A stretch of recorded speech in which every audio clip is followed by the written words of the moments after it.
Gold, trusted gold buyers. మీరు తాకట్టు పెట్టిన బంగారాన్ని విడిపించి ఈ రోజు ఉన్న మార్కెట్ ధరకు కొనబడను. ఒక హీరో సినిమాని ఆపకుండా వరుసగా వారం రోజులు అదే సినిమా చూసి మీ అమ్మగారికి దొరికి చాలా తిట్లు తిన్నారంట. ఏ హీరో సినిమా? సిక్స్త్ క్లాస్లో ఉన్నాను అప్పుడే. కొత్త అంటే గవర్నమెంట్ స్కూల్ నుంచి వెస్లీ స్కూల్ మాది సికింద్రాబాద్లో, అక్కడ జాయిన్ అయ్యాను. అది వాతావరణం నాకు సెట్ అవ్వలేదు. సరే ఏం చేస్తాం, ఒక ₹1 ఉంటే డైలీ అప్పుడు బస్ పాస్ తీసుకోలేదు, డైలీ ₹1 ఇచ్చేవాళ్ళు నాకు. ఆ డబ్బులతో నేను స్కూల్కి వెళ్ళకుండా, బస్ ఎక్కి స్కూల్కి వెళ్ళకుండా నేను ఏం చేస్తున్నాను, బసంత్ థియేటర్ అని ఉంది కాచిగూడ దగ్గర. ఇప్పుడు లేదు, ఇప్పుడు ఫంక్షన్ హాల్ అయింది అది. అందులో పాత సినిమాలు ఏంటంటే మళ్ళీ రీరన్ చేసేటోళ్ళు అప్పట్లో, మేము చదువుకునే టైంలో. ఆ టైంలో పన్నెండు కాపురం కృష్ణ గారిది. ఒకసారి వెళ్ళా. ఇక నేను ఆ స్కూల్ టైం వరకు మేనేజ్ చేయాలి ఎలాగానే, మధ్యాహ్నానికి అయిపోతుంది మార్నింగ్ షో చూస్తే. దాని తర్వాత మళ్ళీ కోటిలో అటు ఇటు తిరిగి వినాయకులను పెట్టేవారు. అప్పుడు వినాయక చవితి వచ్చింది. సో అట్లా టైంపాస్ చేసి ఆ స్కూల్ నుంచి ఇంటికి లెక్కలు వేసుకొని ఆ టైము దాన్ని బట్టి ఇంటికి వెళ్ళేటోడిని, స్కూల్కి పోయే ఇంట్రెస్ట్ లేక. అట్లా అదే సినిమా వారం రోజులు చూశాను నేను. అంటే నాకున్న బడ్జెట్లో అదే సినిమా 80 పైసలు అప్పట్లో లోకల్ దాన్ని నేను చూసేటప్పుడు. సో అది మన బడ్జెట్లో ఉంది. సో అదే సినిమా కంటిన్యూ. ఇంకా ఖాళీ ఉండేటోళ్ళు ఎవరు పట్టించుకునేటోళ్ళు కాదు. అక్కడ థియేటర్ కూడా ఖాళీ ఉండేది మార్నింగ్ షోలు. సో అట్లా అని ఇంకా ధైర్యంగా వెళ్ళిపోయాను. ఒక చిన్న ఇన్సిడెంట్ అయినా, ఒకరోజు ఎక్కడో పడిపోయినా చిల్లర ఏదో 10 పైసలు ఏదో తక్కువైంది. మళ్ళీ ఎలాగైనా సినిమా చూడాలని ఎవరినో, బాబు 10 పైసలు ఉంటే నాకులని తీసుకొని మళ్ళీ సినిమాకి అట్లా వెళ్ళి ఒకరోజు ఇంకా అదే టైంపాస్ చేస్తుండే టైంలో వారం అయిపోయింది. ఇంకొక రోజు ఏంటంటే వినాయకులను చూద్దామని ఆ కోటిలోకి వెళ్ళేసి మా అమ్మ అప్పుడు మార్కెట్ అంతా అప్పుడు కోటియే ఎక్కువ అప్పట్లో. మా అమ్మ అప్పుడే అక్కడికి వచ్చింది ఏదో షాపింగ్ కోసం అని. ఇంకా నేను నేను ఈ వినాయకులను చూసి ఇట్లా టర్న్ అయినా, మా అమ్మ ఇట్లా టర్న్ అయినా, అంతే ఎదురు. అట్లాంటి సిచ్యువేషన్లో ఇరికే. ఇంకా అప్పుడు ఒకటి పీకింది.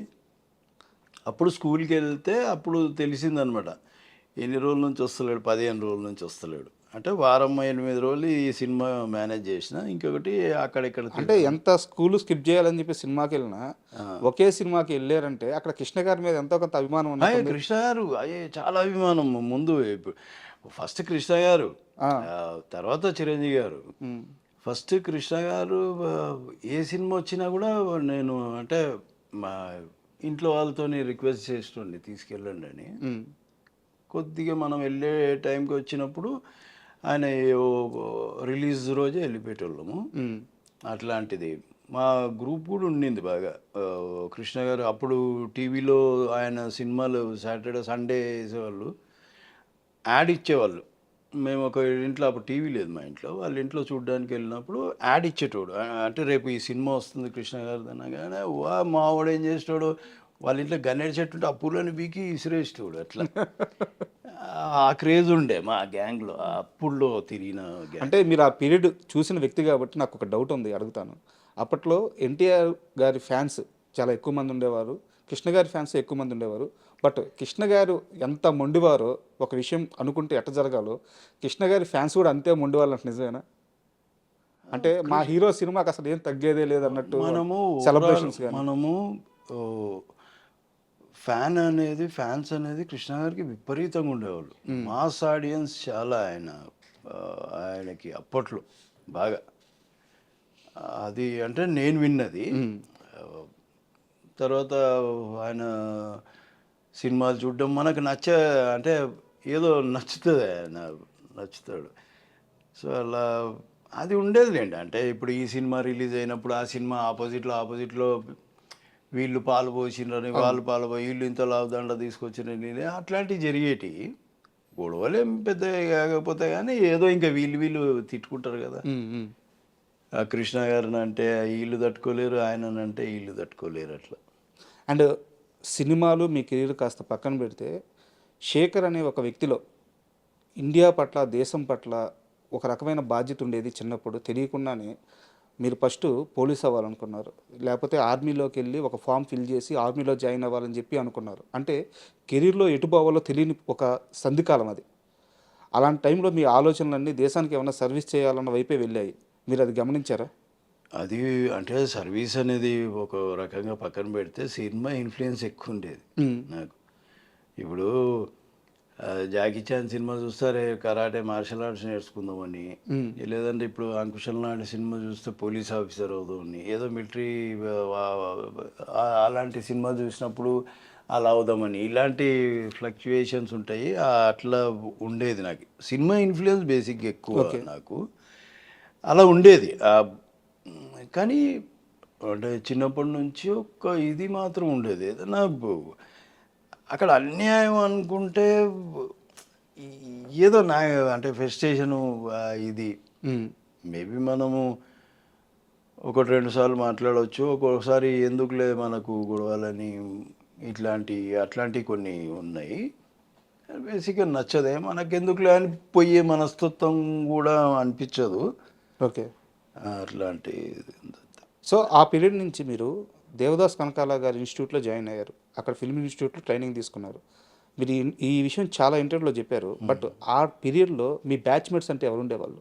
నా బ్యాచ్మేట్స్ సమీరు, రాఘవ, ఓకే, రాజీవ్ వాళ్ళ ఇన్స్టిట్యూటే. రాజీవ్, నేను, ఇంకా సుధీర్ అని ఒకతను, మహేందర్ అని ఒకతను, కొందరేమో డైరెక్షన్ డిపార్ట్మెంట్లోకి వెళ్ళారు. లింగమూర్తి అని, మాధవ్ అని, వీళ్ళందరూ ఈ సీరియల్లో ఇప్పుడు మేజర్ డైరెక్షన్ చేస్తున్నారు. కొందరు ఈపీలుగా వెళ్ళిపోయారు ఛానళ్ళలోకి. ఒకరిద్దరు సినిమా డైరెక్షన్లోకి కూడా వెళ్ళారు. పేర్లు నాకు ఒక ఆయన రమణ అని ఒక ఆయన ఉన్నారు. ఆయన కొందరు పేర్లు గుర్తులేవు నాకు. ఓమర్ అని ఒక అతను ఉండేవాడు. అతను బేరీ నుంచి వచ్చాడు, డైరెక్షన్ డిపార్ట్మెంట్. అప్పుడు మాతోనే మా బ్యాచ్ అతను. మీ బ్యాచ్లో మీతో పాటు ట్రైనింగ్ తీసుకున్న వాళ్ళు ఈరోజు ఒక మంచి పొజిషన్లో ఉన్న వ్యక్తులు అంటే ఒక ఇద్దరు ముగ్గురు పేర్లు చెప్పండి. ఎవరి పేరు? ఇద్దరు ముగ్గురు. రాజీవ్ నెంబర్ 1, సమీర్, రాఘవ, మిగతా వాళ్ళు అంతా ఇది అవ్వలేదు. అందులో నేనున్నాను. నేను ఒక నలుగురు. మా బ్యాచ్ మేము ఒక ఓవరాల్ అమ్మాయిలు అబ్బాయిలు కలిపి ఓ 15 మంది. కల్పన అని ఒక అమ్మాయి ఉండింది. అమ్మాయి చాలా సీరియల్లో చేసింది, మ్యారేజ్ చేసుకొని వెళ్ళిపోయింది. వాళ్ళిద్దరు సిస్టర్స్, కవిత, కల్పన అని వాళ్ళు ఉండేవాళ్ళు.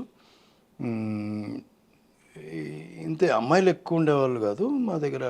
ఇంకా బాయ్స్లో వీళ్ళు ఎక్కువ, కొందరు డైరెక్షన్ డిపార్ట్మెంట్. ఇన్స్టిట్యూట్లో ఉన్నప్పుడు ఒక వ్యక్తి ఒకరోజు అలా వచ్చి ఇన్స్టిట్యూట్కి వచ్చి వెళ్ళిపోయాడు. ఆయన వెళ్ళిపోయిన తర్వాత మీకు ఒక కాల్ వచ్చింది రాజీవ్ కనకాల గారి నుంచి. ఒక యాడ్ షూట్లో యాక్ట్ చేయాలి, డైరెక్టర్ పేరు రాజమౌళి. సో అడుగుతున్నారు యాక్ట్ చేస్తారా అని అడిగారు. ఆ రోజు మీరు ఎస్ చెప్పారు. ఆ రోజు ఎస్ చెప్పకపోతే ఈరోజు చంద్రశేఖర్ ఎలా ఉండేవారు? ఎస్ చెప్పకపోవడానికి అది సమస్య లేదు. అది ఎందుకంటే మనం ఇన్స్టిట్యూట్లోకి వచ్చిందే వేషాల కోసం. ఎట్లా అంటే ఇన్స్టిట్యూట్లో జాయిన్ అయితే వాళ్ళు కూడా వేషాలు కల్పిస్తారు అనేది ఒకటి నానుడి. అది వినేవాడిని నేను. అలా సరే వాళ్ళ ద్వారా కూడా మనం వెళ్ళొచ్చు కదా అనే ఫీలింగు.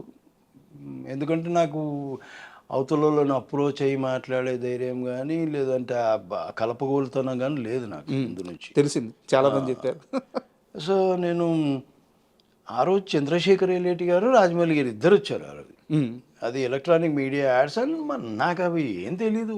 వచ్చారు, ఎవరో అని పరిచయం అయ్యారు. అప్పుడు అందరూ సరే రాజీవ్ పరిచయం చేశాడు, సరే వెళ్ళిపోయాను. అప్పుడు మన దగ్గర మొబైల్ కూడా లేదు. మొబైల్ మొబైల్ ఉందనుకుంటా, మొబైల్ అప్పుడే వచ్చింది అనుకుంటా.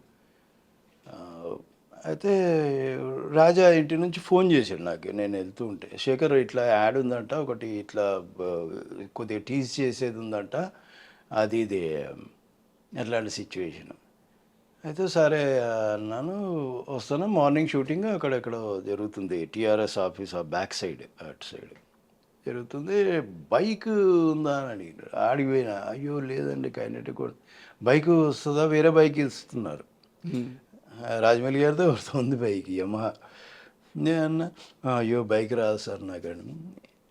అయ్యో బైక్ రాదా అని ఇంకా అట్లనే కైనెటిక్ హోండా మీదనే చేయించిండ్రు ఆ షాట్లు.